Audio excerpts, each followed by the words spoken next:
अगस्त्य मुनि बोले, हे भरत, रावण और कुंभकर्ण निःसंदेह प्रचंड वीर थे, किंतु इन सबसे बड़ा वीर तो मेघनाद ही था। उसने अंतरिक्ष में स्थित होकर इंद्र से युद्ध किया था और उन्हें पराजित कर लंका ले आया था। तब स्वयं ब्रह्मा ने इंद्रजीत से दान के रूप में इंद्र को मांगा, तब जाकर इंद्र मुक्त हुए थे। लक्ष्मण ने उसका वध किया, इसलिए वे सबसे बड़े योद्धा हुए।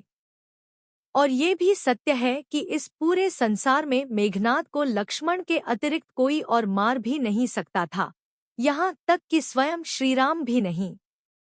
इससे पहले कि हम वीडियो में आगे बढ़े, यदि अभी तक आपने हमारे चैनल धर्म संज्ञान को सब्सक्राइब नहीं किया है तो कृपया सब्सक्राइब कर लें, ताकि आने वाली वीडियो का नोटिफिकेशन सबसे पहले आपको मिलता रहे।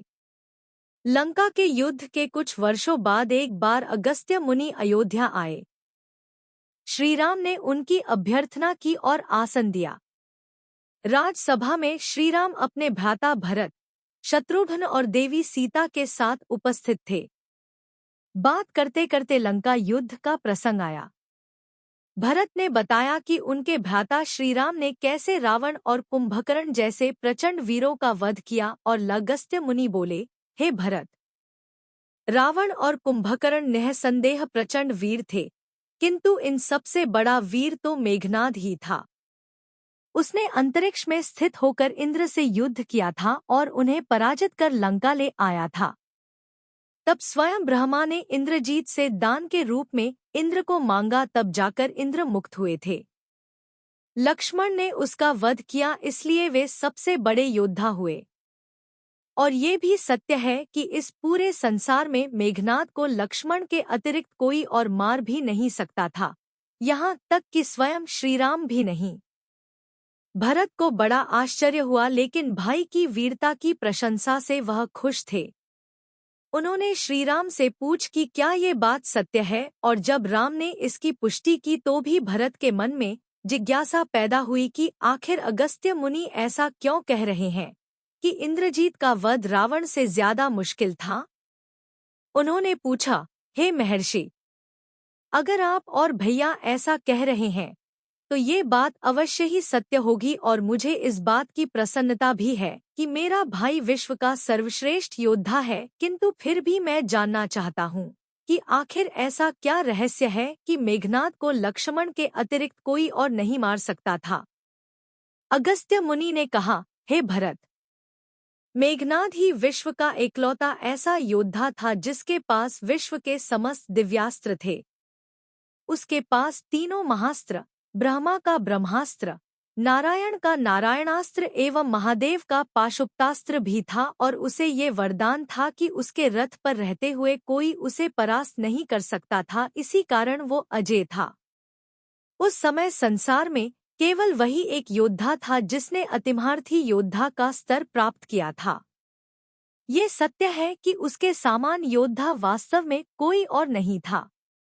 उसने स्वयं भगवान रुद्र से युद्ध की शिक्षा ली और समस्त दिव्यास्त्र प्राप्त किए। भगवान रुद्र ने स्वयं ही उसे रावण से भी महान योद्धा बताया था, और उसकी शिक्षा पूर्ण होने के पश्चात कहा था कि वो एक संपूर्ण योद्धा बन चुका है और इस संसार में तो उसे कोई और परास्त नहीं कर सकता। उन्होंने यहाँ तक कहा कि उन्हें संदेह है कि स्वयं वीरभद्र भी मेघनाद को परास्त कर सके। इसके अतिरिक्त उसकी परम पवित्र पत्नी सुलोचना का सतीत्व भी उसकी रक्षा करता था। इस पर भरत ने कहा, हे महर्षि, आपके मुख से मेघनाद की शक्ति का ऐसा वर्णन सुनकर विश्वास हो गया कि वो वास्तव में महान योद्धा था, किंतु बात अगर केवल दिव्यास्त्र की है तो श्रीराम के पास भी सारे दिव्यास्त्र थे। उन्होंने भी त्रिदेवों के महास्त्र प्राप्त किए। साथ ही साथ महाबली हनुमान को भी ये वरदान था कि उन पर किसी भी अस्त्र शस्त्र का प्रभाव नहीं होगा, और उनके बल और पराक्रम का कहना ही क्या। लक्ष्मण निःसंदेह महाप्रचंड योद्धा थे और उनके पास भी विश्व के सारे दिव्यास्त्र थे, किंतु उसे पाशुपतास्त्र का ज्ञान नहीं था जिसका ज्ञान मेघनाद को था। फिर भी लक्ष्मण किस प्रकार मेघनाद का वध करने में सफल हुए। और आप ऐसा क्यों कह रहे हैं कि केवल लक्ष्मण ही उसका वध कर सकते थे। इस पर अगस्त्य मुनि ने कहा, आपका कथन सत्य है। जितने दिव्यास्त्र मेघनाद के पास थे, उतने लक्ष्मण के पास नहीं थे, किंतु इंद्रजीत को ये वरदान था कि उसका वध वही कर सकता था जिसने 14 वर्षों तक ब्रह्मचर्य का पालन किया हो, 14 वर्षों तक जो सोया ना हो, 14 वर्षों तक जिसने भोजन ना किया हो, 14 वर्षों तक किसी स्त्री का मुख ना देखा हो। पूरे विश्व में केवल लक्ष्मण ही ऐसे थे जिन्होंने मेघनाद के वरदान की इन शर्तों को पूरा किया था, इसी कारण केवल वही मेघनाद का वध कर सकते थे। तब श्रीराम बोले, हे गुरुदेव, मेघनाद और लक्ष्मण दोनों के बल और पराक्रम से मैं अवगत हूँ। अगर शक्ति की बात की जाए तो निःसंदेह इन दोनों की कोई तुलना नहीं थी। लक्ष्मण के ब्रह्मचारी होने की बात मैं समझ सकता हूँ, किंतु मैं वनवास काल में 14 वर्षों तक नियमित रूप से लक्ष्मण के हिस्से का फलफूल उसे देता रहा। मैं सीता के साथ एक कुटी में रहता था और बगल की कुटी में लक्ष्मण थे। मैं, सीता और लक्ष्मण अधिकतर समय साथ ही रहते थे, फिर भी उसने सीता का मुख भी न देखा हो, भोजन न किया हो और 14 वर्षों तक सोए न हो। ऐसा कैसे संभव है? अगस्त्य मुनि सारी बात समझकर मुस्कुराए। वे समझ गए कि श्रीराम क्या चाहते हैं। दरअसल सभी लोग सिर्फ श्रीराम का गुणगान करते थे, लेकिन वे चाहते थे कि लक्ष्मण के तप और वीरता की चर्चा भी अयोध्या के घर घर में हो, तभी ऐसा पूछ रहे हैं। उन्होंने कहा कि क्यों ना स्वयं लक्ष्मण से इस विषय में पूछा जाए। लक्ष्मण को बुलाया गया। सभा में आने पर उन्होंने सबको प्रणाम किया। फिर श्रीराम ने कहा, प्रिय भाई, तुमसे जो भी पूछा जाए उसका सत्य उत्तर दो। हम तीनों 14 वर्षों तक साथ रहे, फिर तुमने सीता का मुख कैसे नहीं देखा? फल दिए गए फिर भी अनाहारी कैसे रहे? और 14 वर्ष तक कैसे सोए नहीं? लक्ष्मण ने कहा, भैया, जब हम भाभी को तलाशते ऋष्यमुख पर्वत गए तो सुग्रीव ने हमें उनके आभूषण दिखाकर पहचानने को कहा, तो आपको स्मरण होगा कि मैं तो सिवाय उनके पैरों के नुपुर के कोई आभूषण नहीं पहचान पाया था, क्योंकि मैंने कभी भी उनके चरणों के ऊपर देखा ही नहीं था। मैं तो भाभी को केवल उनके चरणों से पहचानता हूँ। उनके अतिरिक्त मैंने वनवास के समय शूर्पणखा एवं बाली की भार्या देवी तारा को ही देखा था, किंतु एक तो वे अनायास ही मेरे समक्ष आ गई थी और दूसरे वे दोनों पूर्ण मनुष्य नहीं थी। शूर्पणखा राक्षसी थी और तारा वानर जाति की। रही बात निद्रा की, तो जब आप और माता एक कुटिया में सोते थे, मैं रात भर बाहर धनुष पर बाण चढ़ाए पहरेदारी में खड़ा रहता था। निद्रा ने मेरी आंखों पर कब्जा करने का प्रयास किया तो मैंने निद्रा को अपने बाणों से बेध दिया था।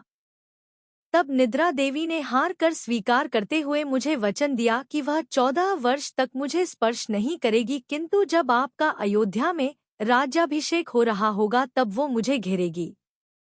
आपको याद होगा, राज्याभिषेक के समय जब मैं आपके पीछे छत्र लेकर खड़ा था, तब निद्रा के कारण मेरे हाथ से छत्र गिर गया था। निद्रा देवी को दिया वचन के कारण ही मैं आपका राजतिलक भी नहीं देख सका था, क्योंकि मैं सो गया था। अब निराहारी रहने की बात भी सुनिए। मैं जो फलफूल लाता था, माता उसके 3 भाग करती थी। आप सदैव एक भाग मुझे देकर कहते थे, लक्ष्मण फल रख लो। आपने कभी फल खाने को नहीं कहा, फिर बिना आपकी आज्ञा के मैं उसे खाता कैसे? मैंने उन्हें संभाल कर रख दिया। सभी फल उसी कुटिया में अभी भी रखे होंगे। गुरु विश्वामित्र से मैंने एक अतिरिक्त विद्या का ज्ञान लिया था, बिना आहार किए जीने की विद्या। उसके प्रयोग से मैं 14 साल तक अपनी भूख को नियंत्रित कर सका। लक्ष्मण के जीवन का ऐसा त्याग और सच्चरित्र देखकर वहां उपस्थित सभी लोग साधु साधु कह उठे। भरत ने भरे कंठ से कहा, तुम धन्य हो लक्ष्मण। वास्तव में ऐसा कठिन तप केवल तुम ही कर सकते थे और केवल तुम ही इंद्रजीत का वध करने के योग्य थे। कदाचित इसी कारण मुझे या शत्रुघ्न को भैया के साथ वन जाने का सौभाग्य प्राप्त नहीं हुआ, क्योंकि ऐसा संयम केवल तुम्हारे लिए ही संभव है। श्रीराम ने गदगद होकर लक्ष्मण को अपने गले से लगा लिया और कहा, प्रिय लक्ष्मण, वास्तव में तुम जैसा भाई मिलना कठिन ही नहीं बल्कि असंभव है। तुम्हारा ये आत्मनियंत्रण किसी तपस्या से कम नहीं। तुम्हारे इसी तपस्या के कारण हम रावण को पराजित करने में सफल हो पाए। वास्तव में तुम ही इस विश्व के सर्वश्रेष्ठ योद्धा हो। जब तक ये विश्व रहेगा, तुम्हारी सच्चरित्रता सबका मार्गदर्शन करती रहेगी। यदि आपको यह वीडियो पसंद आई हो तो कृपया कमेंट करें, लाइक करें और साथ ही वीडियो को आगे शेयर भी करें।